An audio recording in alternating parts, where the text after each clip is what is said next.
교회 안에서만 쓰이는 어떤 말이지만 우리가 잘 이해하지 못하고 우리가 좀 오해했던 그런 개념들을 오늘도 좀 잡아보려고 합니다.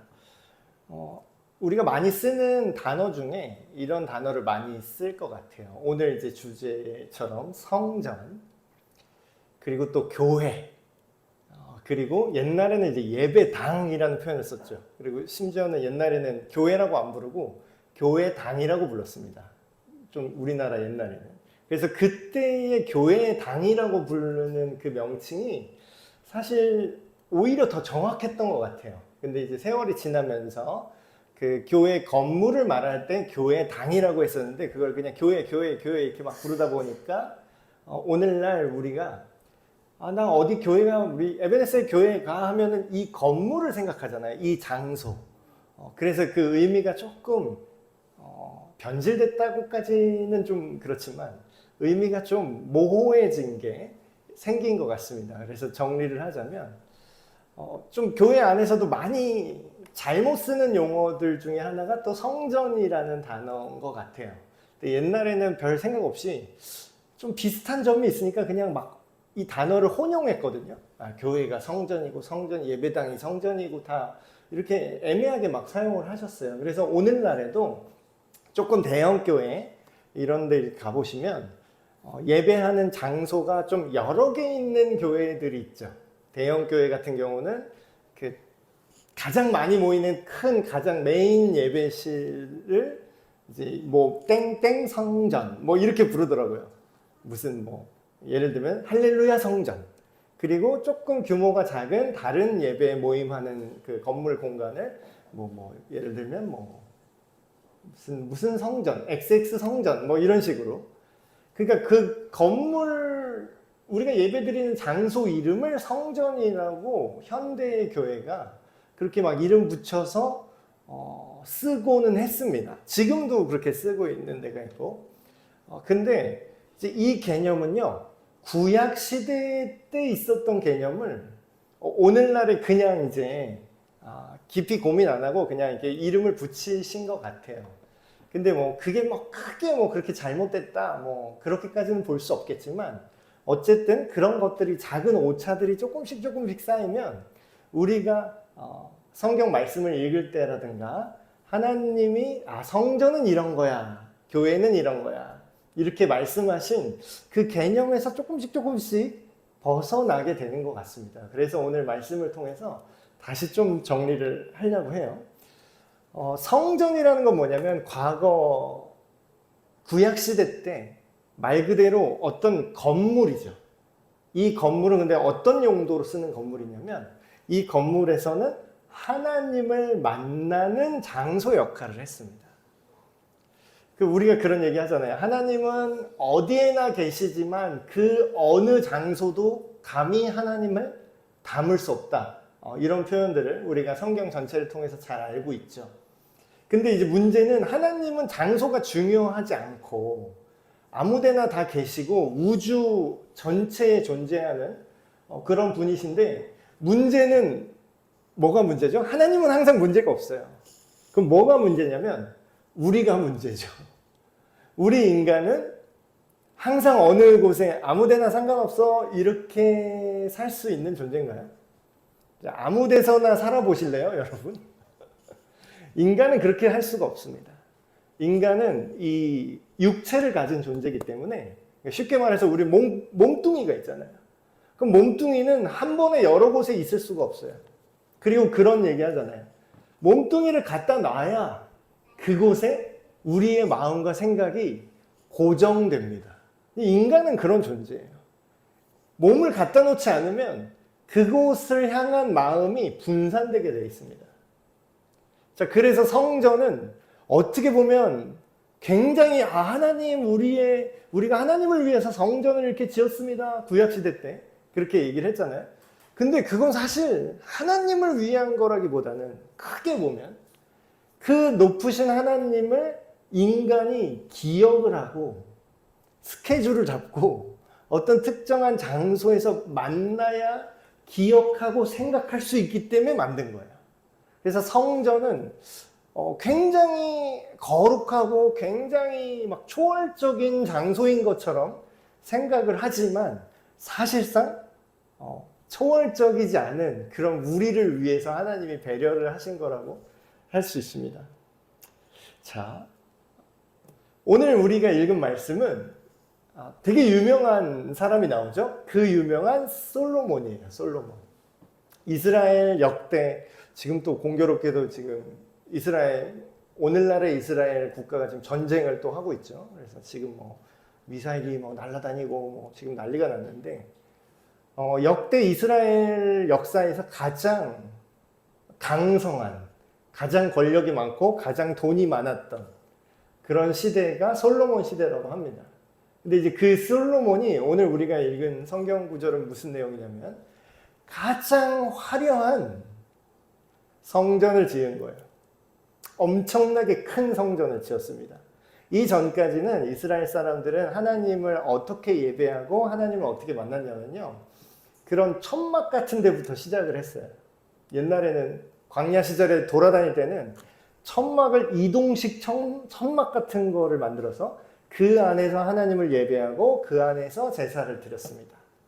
그러니까 우리식으로 얘기하면 오늘날의 예배와 같은 거죠. 하나님의 말씀을 듣고 하나님에 대한 우리의 찬양과 감사와 반응을 올려드리는 거, 그런 예배의 장소 역할을 했어요.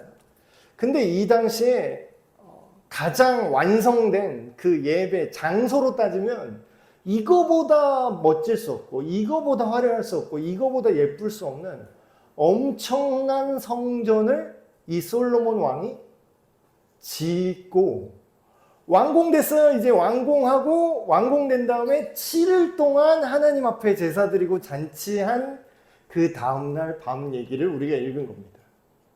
자, 이게 크기가 얼마나 컸냐면요, 역사학자들이 측정이 조금씩 다르지만 대략 그 성전 부지가 있잖아요. 부지. 우리도 이제 건물을 이렇게 올릴 때 땅 사면은 그대로 올리는 게 아니라 그 건물을 올리려면 그 땅 부지가 더 넓게 있어야 되죠. 근데 이 당시에 이 솔로몬이 지은 이스라엘의 성전, 그 성전의 부지가 오늘날로 따지면 축구장, 축구 경기장 엄청 크잖아요. 그 축구 경기장이 20개가 붙어 있는 정도의 크기였다고 합니다. 부지만. 그럼 엄청 큰 데잖아요. 그 당시에 모든 기술력과 예산과 엄청난 게 다 들어가요. 이게 얼마나 화려했냐면요, 그 건물을 지을 때 이제 벽돌 같은 걸 이렇게 짓잖아요. 그 벽돌 사이에 우리는 저렇게 시멘트 바르죠. 우리는 시멘트나 이게 건축 자재를 바르잖아요. 근데 이 솔로몬 성전은 뭘로 만들었냐면 그 돌하고 돌 사이에 금으로 발랐대요. 금으로. 돈이 얼마나 많이 들었을까요? 최고의 규모와 최고의 어떤 화려함, 그런 거를 지어놓고 하나님, 우리가 하나님의 성전을 이렇게 지었습니다. 와 하고서 지금 이제 화려하게 그렇게 했던 직후죠. 근데 이제 이 얘기를 우리가 보시면 우리가 오늘날에 좀 잘못 적용한 것들이 있습니다. 옛날에 좀 이제 교회 건물 크게 짓는 목사님들이 이 성경 구절을 엄청나게 이제 인용을 하셨죠. 내가 하나님의 성전을 지었습니다. 근데 그게 오류가 있어요. 그때 그 얘기는 건물로서의 성전이 오늘날에도 그대로 유지된다고 착각하신 목사님들이 그렇게 얘기를 했습니다. 우리는 솔로몬처럼 큰 성전을 지어서 하나님의 영광을 올려드려야 됩니다. 여러분, 이때 건물을 화려하게 지은 거랑 오늘날의 건물을, 교회 건물을 크고 화려하게 지어야 되는 거는 개념이 다릅니다. 이 당시는 그게 괜찮았어요. 왜냐하면 이 당시의 문화는 우리가 믿는 신을 표현하는 수단이 딱히 없었습니다. 자기들이 믿는 신을 표현하는 수단은 뭐냐면 그냥 그 신전을 겁나게 크게 때려서 짓는 거예요. 막 파르테논 신전, 기둥이 50몇 개, 기둥 높이가 막 10m.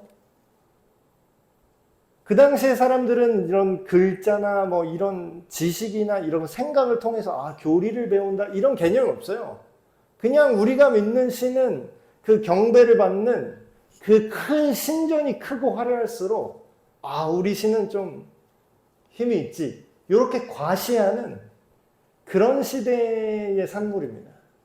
사실 제가 아까 말씀드린 것처럼 하나님은 사실 집이 그냥 필요가 없어요. 생각을 해보십시오. 꼭 오늘날에도 그런 얘기 하잖아요. 가난한 사람들이 가난한 사람한테 너 거지야 이러면은 기분이 되게 나쁘죠.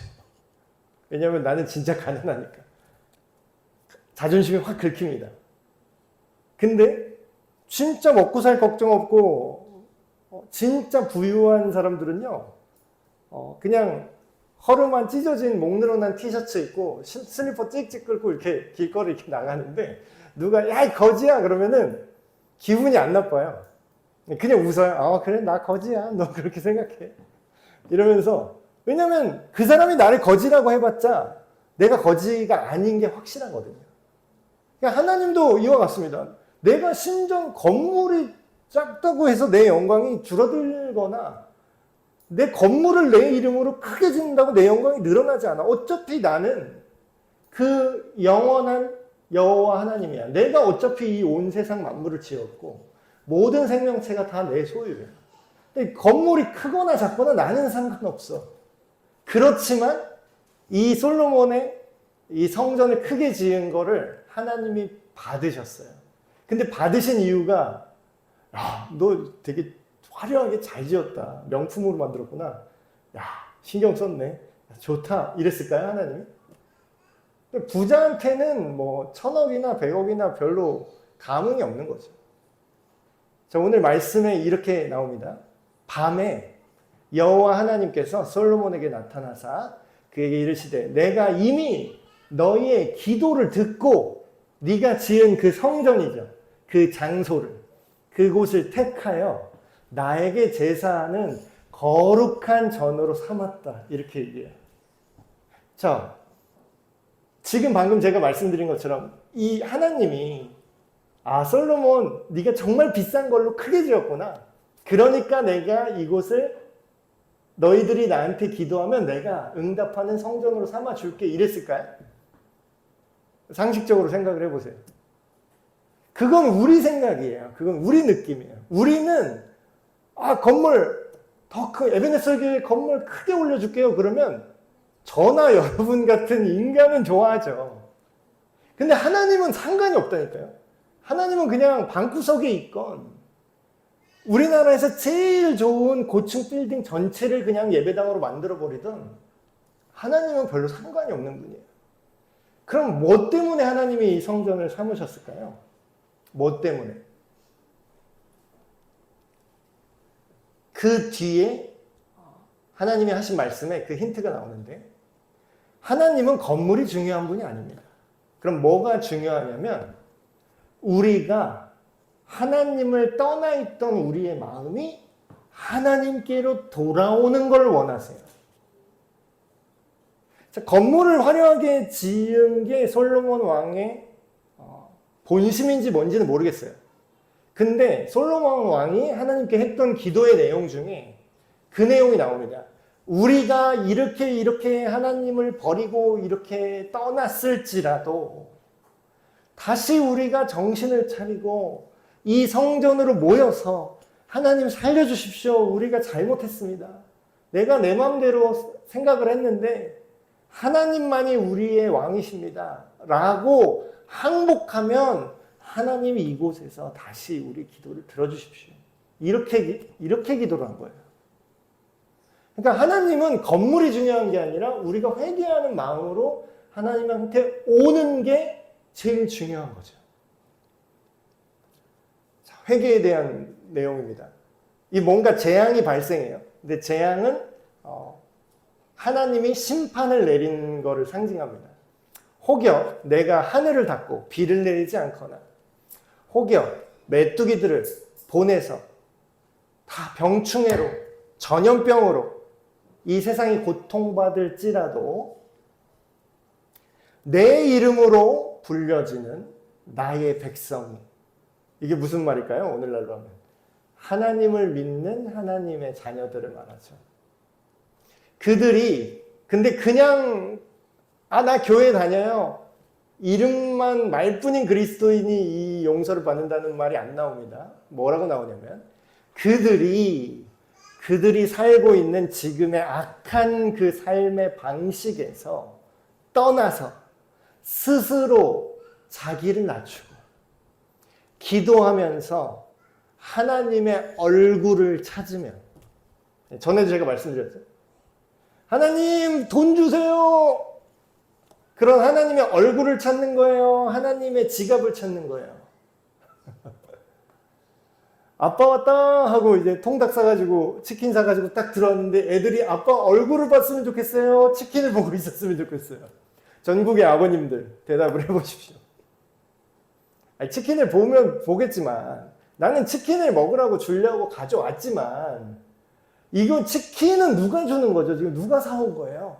아빠가 사왔잖아요. 그러면 치킨이 맛있고 아무리 좋지만 치킨을 사준 아빠가 더 좋은 거 아닙니까? 근데 우리는 하나님을 보통 어떻게 대하죠? 치킨, 문제 해결, 복. 아니, 치킨을 좋아하는 게 잘못됐다는 게 아니에요. 하나님이 주시는 복을 바라는 게 잘못됐다는 게 아니에요. 근데 얼굴부터 좀 보시라고. 누가 치킨을 주시는 분인지. 우리가 기도하고 하나님 잘못했습니다 하고 하나님 문제 해결해 주세요 하고 하나님이 해결하는 손을 보지 말고 뭐부터 보라고요? 하나님의 얼굴 보라고요. 얼굴. 그렇게 하면 어떻게 된다고요?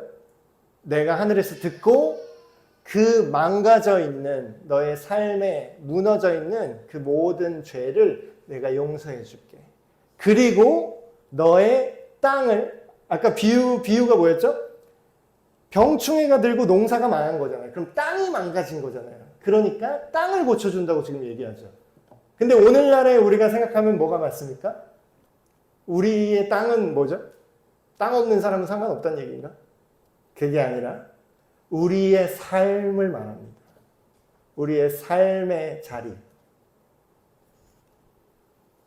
잘못된 삶의 방식을 떠나서 하나님께로 돌이키는 것. 이게 회개입니다. 회개. 자, 우리가 예수님 믿으면 구원받아요. 이 얘기를 굉장히 많이 해요. 많이 들으셨을 거예요. 이제 귀에서 피나실 거예요. 그만 좀 해라. 그 얘기. 뻔한 얘기 그만해라. 심지어는 교회 안에서 이런 분들도 있었는데. 자, 뻔한 얘기를 왜 계속 할까요? 못 알아들으니까. 안다고 생각하는데 지금 모르시는 게 굉장히 많아요. 뭐를 모르냐면 나는 예수님을 믿고 구원받았어요 라고 주장하는 분들 중에 잘못한 부분들이 있습니다. 뭘 잘못하냐면 회개를 안 하고 믿기만 하는 분들이 있어요. 저는 이거를 우리 현대 교회가 정말 성경을 가지고 우리가 믿음을 갖는다면, 올바른 믿음이라면 이거를 회복해야 된다고 생각해요. 성경 전체의 그 어디에도요, 회개하지 않고 그냥 믿기만 해서 구원받는 게 안 나옵니다. 사실 믿는다라는 그 말 안에 회개한다는 개념이 포함되는 거예요. 정확히 예수님이 복음을 선포하실 때 뭐라고 얘기하냐면 회개하고 복음을 믿으라. 이게 정확한 워딩입니다. 하나님을 믿는다는 건 뭐죠? 하나님이 있는 걸 나는 믿어야 있겠지 뭐. 내가 눈에 안 보이겠지만 있겠지 뭐. 저기 우주에 수많은 행성들이 있지만 내 눈에 안 보이잖아. 근데 내 눈에 안 보인다고 없는 게 아니라 있겠지. 그러니까 이런 정도로 하나님을 믿고 이런 정도로 신을 믿는다는 사람들이 있어요. 근데 이거는 믿는 게 아닙니다. 하나님 입장에서 진실한 믿음은 우리가 잘못된 삶의 방식, 하나님이 없는 것처럼 생각하고 하나님이 옳다고 여기는 모든 삶의 모든 영역들, 그 기준들을 버리고 다른 우상들, 이 시대로 고대 사회로 말하면 그런 뜻이에요. 다른 신을 섬기는 것. 근데 오늘날로 말하면 뭐예요? 다른 가치들을 신처럼 섬기는 걸 말합니다. 여러분 무교는 없어요. 우리나라에 종교 선택하세요 그러잖아요. 결혼정보회사 이런 데 가면은 종교란 이렇게 쓰는 게 나오더라고요. 거기에 나는 종교가 없습니다. 무라고 써요. 아니요, 다 있어요. 돈은 믿으시잖아. 돈 안 믿는 사람을 저는 본 적이 없습니다. 근데 뭐예요? 돈이 잘못됐다라는 게 아니라 하나님보다 더 돈이 위에 있으면 그거는 하나님을 떠나 사는 삶이라는 겁니다. 하나님께로 돌이키라, 그 얘기죠. 그러면 이제 이곳에서 하는 이 장소의 개념이 나옵니다. 이 성전을 말하는 거죠. 이 성전에서 하는 기도에 내가 눈을 들고 귀를 기울이겠다. 이게 얼마나 대단한 거냐면 하나님이 직접 그 자리에서 네가 하는 말에 귀를 기울이겠다라는 거예요. 여러분, 저는 옛날에 이 느낌을 잘 모르고 좀 무시를 했던 것 같아요. 그냥 아유, 하나님이 뭐 들어준대 그러면 어차피 눈에도 안 보이고 잘 느껴지지도 않고 그냥 이렇게 살았는데 이거를 다르게 생각하면은 굉장히 엄청난 거더라고요. 여러분 지금 뭐 예를 들면은 자꾸 돈 많은 사람 인용할 때 자꾸 입에 오르지만 삼성 이재용 회장이 내 말에 귀를 기울인다면 여러분 느낌이 어떠세요? 내가 뭐라고?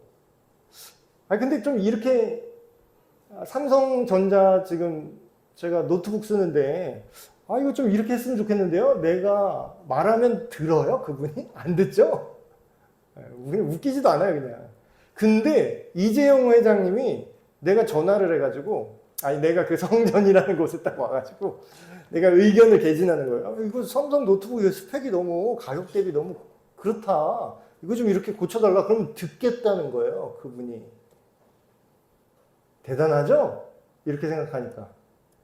여러분이 생각하는 여러분의 삶에서 가장 큰 영향력을 갖고 있는 사람을 떠올려 보십시오. 학생이면 뭐 교수님, 교장님, 교장 선생님.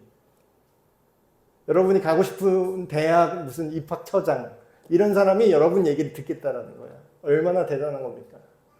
근데 하물며 온 세상을 지으시고 모든 생명에게 호흡을 주신 하나님이 듣겠다는 거예요. 어떻게 할 때? 너희가 회개하고 그 성전에서 기도할 때. 왜냐하면 내가 이미 이 성전을 택하고 거룩하게 해서 내 이름을 여기에 두었대요. 이름을. 이게 굉장히 중요한 표현이거든요. 이름, 성경에서 하나님의 이름 이렇게 얘기하면 하나님의 명분이랑 하나님의 뜻이랑 하나님의 방향성, 그게 여기 있다라는 거예요. 내 눈과 내 마음이 항상 여기에 있을 것이다. 그럼 뭐예요? 여러분 성전이 건물이 큰 게 중요합니까? 벽돌을 금으로 발라서 지은 게 중요합니까? 아니면 하나님의 마음이 거기 있는 게 중요합니까? 성전의 본질은 이겁니다. 하나님의 이름, 하나님의 시선, 하나님의 관심이라고 해도 되죠. 하나님이 관심사. 하나님의 마음이 항상 머무는 그곳이 성전이 됩니다. 이게 장소의 개념을 지금 초월한 거예요. 원래 성전이 갖고 있는 본질은. 하나님이 거기 계시는 거. 그게 성전이 되는 거죠. 그럼 뭐예요? 그냥 다 쓰러져가는 폐가라고 할지라도 거기에 하나님의 뜻이 있고 하나님의 시선이 거기로 몰리고 하나님의 마음이 그쪽으로 가면 그 다 쓰러지는 거적대기 집안이 어떻게 된다고요? 거기도 성전이 되는 겁니다. 자, 근데 우리가 이걸 오해하는 게 있어요. 아, 그러면 이렇게 크게 건물을 지어라. 이 당시 사람들도 똑같은 오해를 했습니다. 어떤 오해를 했냐면 자, 우리가 알기로 정말 예언대로 다윗의 아들이 성전을 건축할 거다. 계속해서 그러니까 진짜 다윗의 아들 솔로몬이 이렇게 크고 화려한 금으로 만든 번쩍번쩍한 성전을 짓지 않았냐? 역시 건물이 좋아야 돼. 이렇게 생각하는 분들이 있어요. 건물은 아무런 소용이 없다고 뒤에 나오죠. 자, 근데 이거를 다르게 해석을 해보십시오. 성경에 이게 언어 유희가 있는데 성경 원어 히브리어를 보면요. 아들이라고 번역되는 그 누구의 아들 이런 표현이 있어요. 근데 그게 아들이라고 번역될 때도 있고요. 자손이라고, 그러니까 후손이라고 번역될 수가 있습니다. 이 두 가지 뜻을 하나 표현으로 쓰거든요. 근데 이제 사람들이 다윗의 아들이 성전을 지었다라고 생각하면 솔로몬이 지은 그 건물에 집중을 하게 돼요. 근데 다른 느낌으로 다윗의 자손이 성전을 건축할 것이다. 이렇게 생각하면 그 의미가 되게 확장되죠. 이스라엘 사람들은 오늘날도 다윗의 자손 이렇게 하면은 그 메시아를 생각합니다. 구원자. 우리는 그 구원자를 누구로 믿고 있는 거죠? 예수님이 그 약속된 다윗의 후손 구원자로 믿고 있어요. 자, 내가 만일 내 앞에서 행동할 때 너의 아버지 다윗처럼 행동하면 내가 너에게 명령한 모든 것을 이렇게 다 지키면 내가 너의 나라의 왕권을 강력하게 해줄게. 전에 네 아버지 다윗이랑 내가 약속한 게 있어. 그게 약속이 뭐냐면 너에게서 이스라엘을 통치할 자가 계속해서 나오고 결국에는 나올 거야. 근데 이거를 이스라엘 사람들은 이렇게 오해를 했어요.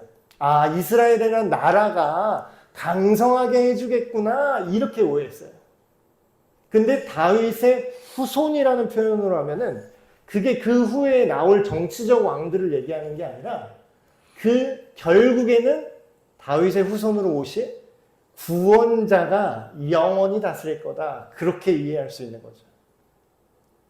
자, 우리는 이렇게 성경 전체를 통해서 이렇게 이해하고 있습니다. 다윗의 자손 예수요. 신약 성경 보면 복음서 보면은 병든 자가 고쳐주세요 하고 예수님한테 뭐라고 소리치죠? 다윗의 자손 예수요. 나를 불쌍히 여겨주십시오. 이것도 회개하는 거죠. 근데 그 예수님이 하신 말씀이 있어요. 성전에 대해서요. 솔로몬이 지은 성전보다 한참 못한 그 나중에 성전을 짓는데 사람들이 그 성전이 대단해 이렇게 얘기하니까 예수님이 천물을 확 끼얹으십니다. 예수님이 이렇게 얘기했어요. 예수께서 대답하여 이르시되 너희가 이 건물 성전을 지금 다 부셔버려라. 근데 이게 굉장히 충격적인 얘기거든요. 사람들은 이 나중에 예수님 시대에 새롭게 짓고 있는 이 성전이 완공되는데 몇 년 걸리냐면 48년인가 걸려요. 그럼 얼마나 오랫동안 지은 겁니까? 근데 예수님이 이렇게 얘기하는 거예요. 지금 다 부셔라. 지금 당장 부셔도 내가 3일 만에 다시 지을 수 있어. 이렇게 얘기를 해요. 굉장히 수수께끼 같은 얘기죠. 그래서 예수님의 말씀을 듣고 유대인들이 이렇게 생각을 합니다. 아니, 46년이네요. 48년이 아니라. 46년 동안 지금 짓고 있는데 네가 뭔데 3일 만에 다시 지을 수 있대. 이 사람들은 지금 뭐에 딱 갇혀 있는 거죠? 건물. 우리도 똑같아요. 우리도. 교회. 큰 교회 다니고 싶다. 큰 교회는 뭐 하나님이 뭐 복을 더 준답니까?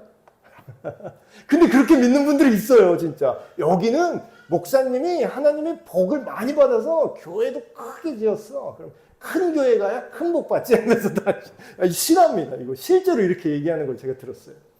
큰 교회 가야 큰 복 받고 작은 교회 가면 작은 복 받는 거야.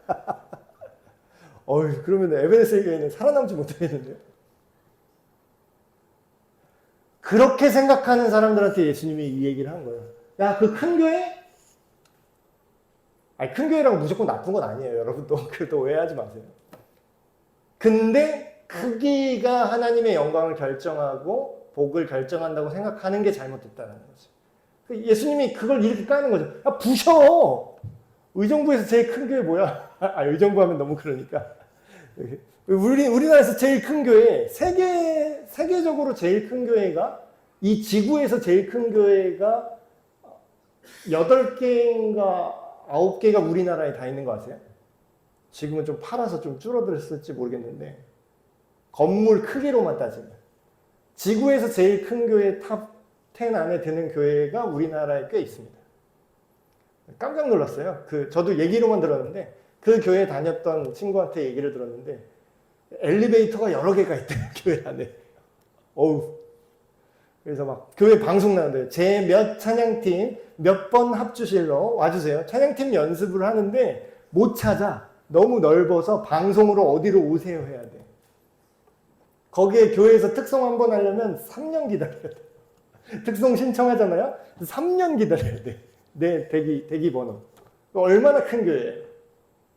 에베네스 교회 얼마나 좋습니까? 원하면 바로 할 수 있어요. 특송. 근데 예수님이 그렇게 큰 교회 다 부숴버려. 상관없어. 부셔봐. 내가 3일 만에 지을 수 있어. 이렇게 얘기하는 거지. 근데 예수님이 이런 얘기를 했던 이유는 뭐냐면 건물이 성전이 아니라 성전의 본질은 건물이 아니라 성전이 되는 예수님의 육체를 가리켜서 이런 말씀을 하셨다. 자, 성전의 개념이 예수님 때부터 바뀌기 시작합니다. 전에는 사람들이 건물에 딱 매몰되어 있었어요. 그러니까 개판으로 살고 삶에서는 막 자기 멋대로 살고 막 우상숭배 하다가 그냥 주말에 성전 나와서 이 성전 좋아, 이 성전 커, 금으로 만든 성전 다녀나 이러면은 괜찮을 줄 알았는데 하나님이 싹 다 밀어버리죠. 오늘날도 똑같아요. 어쩌면 그래 똑같아. 내가 이 교회 교인이야. 엄청 큰 교회지? 우리 교회 주차장 넓은 거 봐. 막 이래요. 근데 니랑 상관이 없어. 그게. 그런 말 하는 당신은 예수님의 말씀도 모르고요. 그 뜻대로 살지도 않아요. 그러면 그 큰 교회 다니는 게 정말 아무런 혜택이 없어요. 자, 성전이라 함은 뭐냐면 죄를 회개하고 하나님을 만나고 하나님께 순종하며 예배하는 장소예요. 근데 건물이 그 역할을 건물만 크다고 할 수 있나요? 그거 못한다는 게 역사적으로 증명이 돼요. 지금 이스라엘에 성전이 있어요? 다 부서지고 벽 하나만 남아있는 거 하나 있어요. 그 통곡의 벽이라고 합니다. 이스라엘 사람들은 그거 붙잡고 기도해요. 메시아가 오시면 다시 솔로몬 때처럼 이 성전을 크고 화려하게 회복시켜서 이스라엘의 나라를 전 세계를 지배하는 하나님의 백성으로 만들어 주실 것을 믿습니다 하면서 울면서 통곡한대요. 그러니까 뭔가 약간 믿는데 살짝 이제 뭔가 샜어. 그쵸?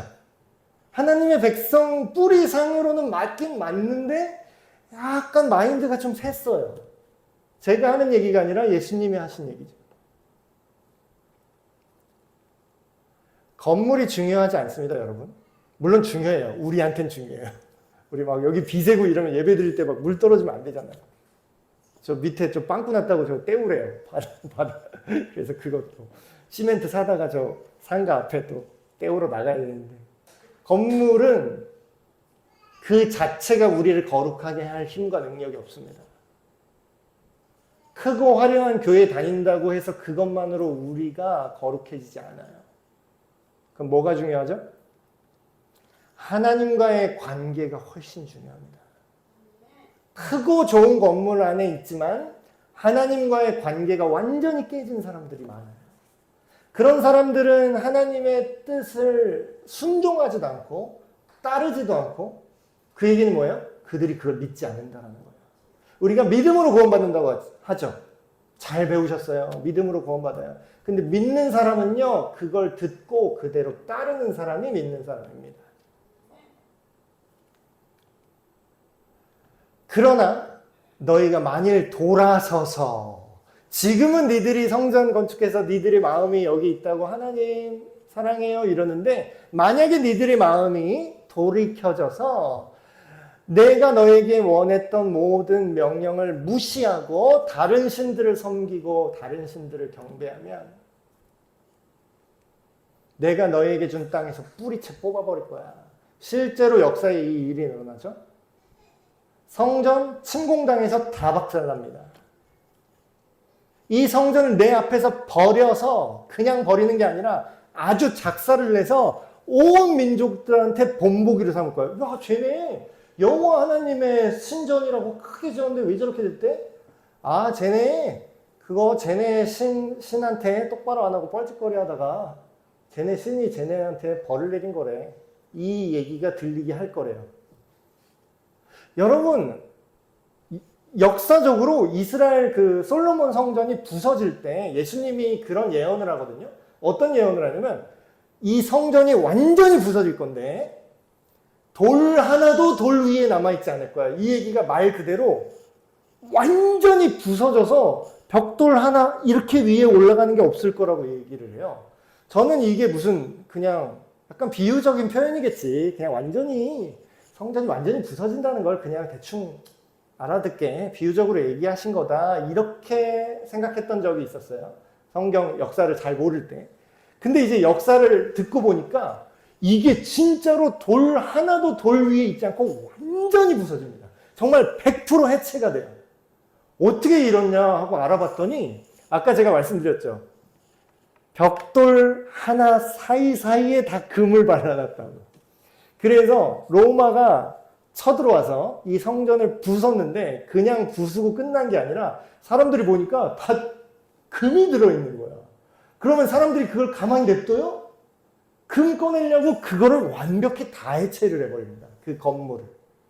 성전 건물을 정말 돌 하나도 남김없이 금 뜯어내려고 다 해체를 해버려요. 여러분, 그 금이 보호를 해줬습니까?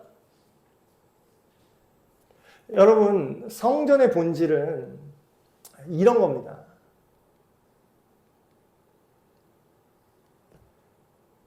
이곳이 금박이든 금 할아버지든 다른 신들에게 붙잡혀서 그것들을 경배하면 그게 소용이 없다라는 거예요.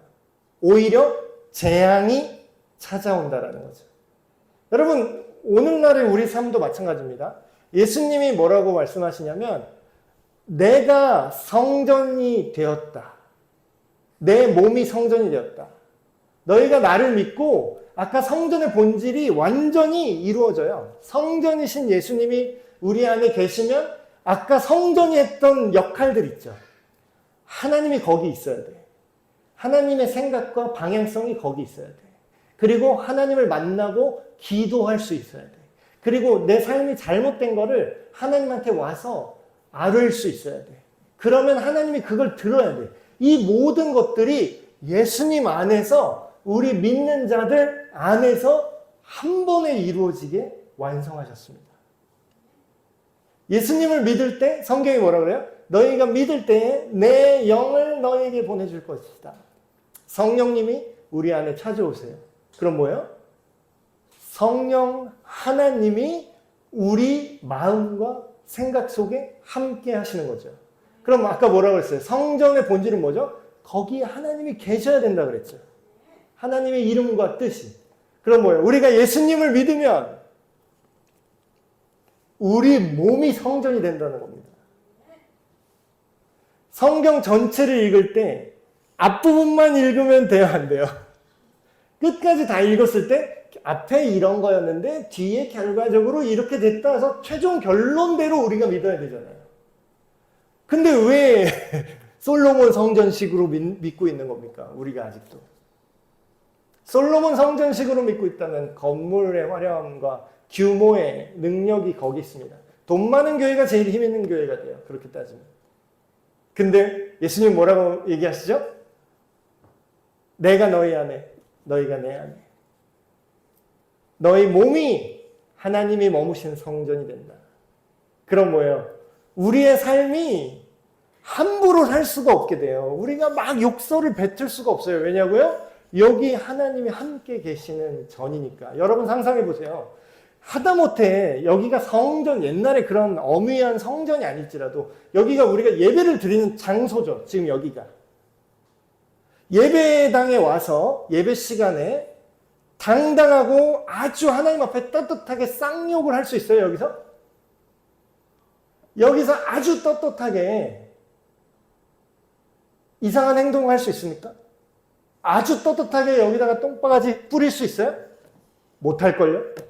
앵간한 제정신이 아닌 이상 못합니다. 아무리 나쁜 사람도 여기 예배드리는 하나님과 함께 말씀 나누는 이 장소를 더럽히는 거는 그건 좀 아니지 않냐? 나쁜 짓을 하더라도 나가서 하실 거예요. 근데 뭐요? 예배당이 성전이 아니라 뭐가 성전이냐고요?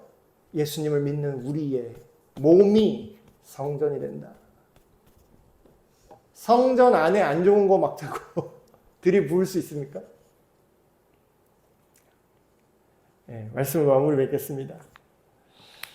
하나님을 떠나서 살던 그 악한 삶을 회개하고 그것에서 돌이켜서 하나님 살려주십시오. 하나님 잘못했습니다. 다시 하나님의 마음이 이곳에, 하나님의 뜻이 이곳에, 또 나도 거기에 함께하고 싶습니다. 그게 회개고 그게 믿음입니다.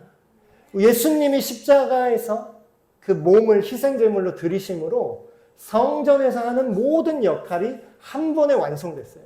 우리가 그 예수님을 믿을 때, 그 복음을 믿을 때 저와 여러분이 진정한 하나님의 성전이 된다는 것을 믿음으로 바라보시고 함께 살아가시는 우리가 되길 축복합니다.